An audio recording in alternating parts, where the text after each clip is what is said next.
As you saw in the main technique video, guided notes is great for helping students focus their attention on a lecture. Students engage in meaningful note-taking that helps them understand what concepts are most important.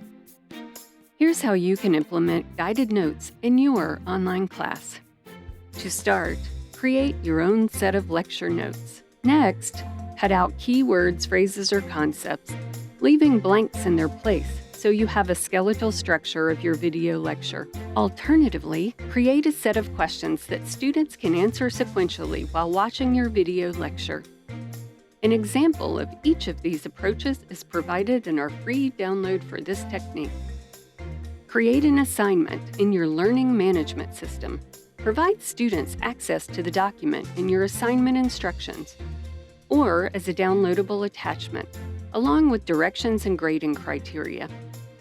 Ask students to complete the template or questionnaire while listening to the lecture and submit for grading when complete.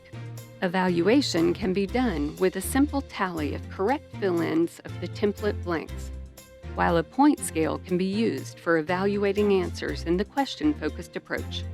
Research has shown that guided notes improve student learning. I've found that students enjoy using the notes and will often request them in my class. At the K. Patricia Cross Academy, we encourage you to try guided notes in your online class. Download our free step-by-step instructions to get started.